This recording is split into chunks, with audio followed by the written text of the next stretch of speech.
Hello, welcome to the update on posterior vitreous detachment. I'm Dr. Whye. I'm a consultant eye specialist working in ISAC, International Specialist Eye Center in Kuala Lumpur. I specialize in vitreoretinal, cornea and refractive, and cataract surgery. Posterior vitreous detachment, or PVD for short, is a common event, normally occurring in people who are 50 years old and above. It can also affect younger people who are very short-sighted or who had injuries to their eyes. PVD, which typically causes flashing lights and floaters, is a phenomenon of separation of the vitreous body from the retina. Before we proceed further, let's look at the basic structure of the human's eye. This is a plastic model of a human's eye, whereby the top aspect has been removed so that we can see the inside of a human's eye. When we look inside, we will see the pathway through which light travels. Light will first hit this transparent structure, which is the window of the eye called the cornea. It goes through the pupil and then through the crystalline lens, the human crystalline lens, which sits behind the iris.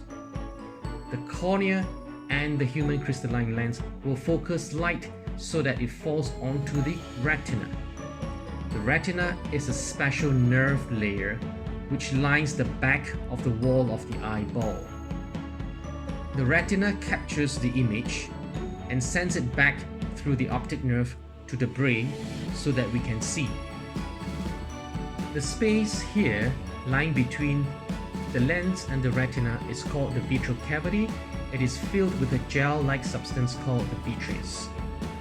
The vitreous is attached to the retina at certain points with some short fibrous bands of tissue. At birth, the vitreous gel fills the back of the eye. Its consistency is firm, pretty much like the jelly bean, a kind of sweet that we eat. With aging, the vitreous gel will become weakened. It becomes more fluid and shrinks or collapses. When the vitreous collapses, it gives rise to the sensation of cobwebs or floaters in the patient's vision, because they are collagen fibers which condenses as the vitreous collapses. As the vitreous continues to collapse and pull itself away from the retina, it can continue to pull onto the retina, causing flashing light symptoms, described as camera flashes repeatedly in the peripheral vision of the patient. The flashing light tends to be more visible in dimly lit environment.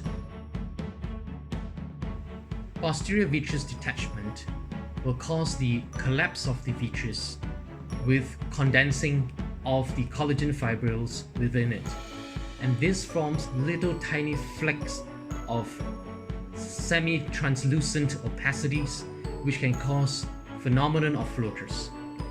The floaters can be singular or multiple. The singular ones can be described as circular or oval, whereas the multiple ones would have been described like spider webs or dots and spots. The floaters, often described by the patients, are visual nuisance as they distract them from carrying out their activities of daily living.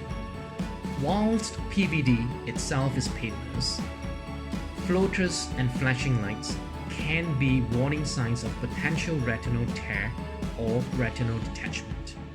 There are 4 important symptoms that you need to be worried about. Firstly, if you notice new onset of floaters that you've never seen before, or floaters in very sinister appearance, such as multiple black dots like peppers scattered all over your vision. 2. Flashing light which is recurrent, persistent, and does not go away. 3.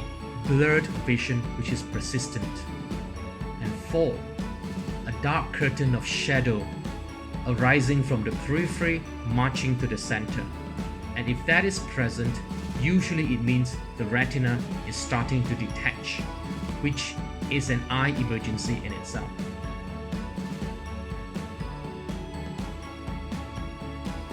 At the eye clinic, you will have eye drops administered to dilate your pupils so that an eye specialist like myself can perform a complete fundoscopic examination of your retina. The dilating of your pupil will cause blurring of vision for the next 4 to 5 hours, so therefore do not drive on that day. Dilated pupil allows me to properly examine your retina so that if there's any retinal tear or detached retina, appropriate treatment can be given. For retinal tear, laser treatment is usually called for, and for retinal detachment, an operation is indicated. What is the outcome of posterior vitreous detachment in the long term? Thankfully, most patients with posterior vitreous detachment require no treatment as they have no complication.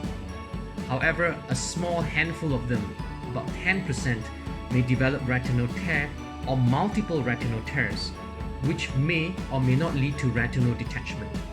This group of patients need urgent attention with an eye specialist who may perform retinal laser treatment.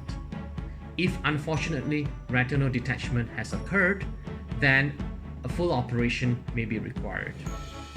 Conversely, there are very high-risk patients who need frequent or regular review.